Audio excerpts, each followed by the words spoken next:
Hello guys, welcome back to my channel or page The Food Mania.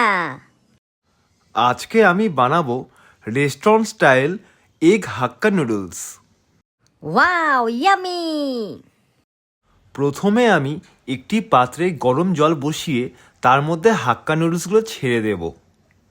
এটা আমি প্রায় 70% সিদ্ধ করে নেব। এবার দুটো পেঁয়াজ আমি ভালো করে ধুয়ে কুচিয়ে নেব। আর একটা গাজরের ওপরটা ভালো করে পরিষ্কার করে এটাও কুচিয়ে নেব। এবার দিয়ে দেব কয়েকটা মটর, কারণ মটর আমার ভীষণ প্রিয়। আর একটা বড় সাইজের ক্যাপসিকাম নিয়ে ওটাকে স্লাইস করে নেব, ঠিক এই রকম। সঙ্গে কয়েকটা বিনস ও এক খণ্ড বাঁধাকপি স্লাইস করে নেব। এখানে আমি 3টা ডিম নিয়েছি। খানিকটা লবণ দিয়ে আমি ডিমের ভুজিয়া করে নেব।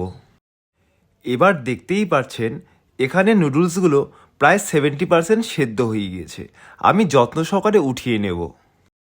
এবার একটি কড়াইয়ে সাদা তেল দিয়ে তার মধ্যে আমি পেঁয়াজ স্লাইসগুলো ছেড়ে দেব।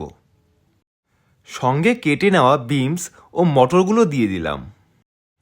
এবার অ্যাড করলাম ক্যাপসিকাম ও গাজর স্লাইসগুলো। এবার ভেজিটেবলগুলো ভালো করে ভেজে নিতে হবে, কিন্তু সাবধান যাতে জল না বেরিয়ে আসে। আর শেষে দিয়ে দিলাম কেটে নেওয়া বাঁধাকপিগুলো। এবার আর একবার ভেজে নিলাম। এবার স্টিম লো করে ওপরে দিয়ে দিলাম হাক্কা নুডলসগুলো। তারপর দিলাম সয়া সস, এরপর রেড চিলি সস, পরিমাণ মতন লবণ, গরম মশলা ও চিলি ফ্লেক্স, খানিকটা অরেগেনো। এবার ঝাল লঙ্কার গুঁড়ো ও কাশ্মীরি লঙ্কার গুঁড়ো, খানিকটা জিরে ও ধনিয়ার গুঁড়ো। এবার মশলাগুলো ভালো করে ভেজে নেব। এবার অ্যাড করলাম গ্রিন চিলি সস ও টমেটো সস। এবার ভালো করে ভেজে নিন এবং তার উপরে দিয়ে দিন সেই ডিম ভুজিয়াগুলো।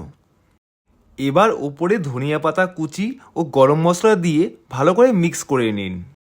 এবার একটি চামচ দিয়ে ট্রেতে নামিয়ে নিন আর সার্ভ করে দিন। আমি কিন্তু এখানে আজিনামোটো ইউজ করিনি।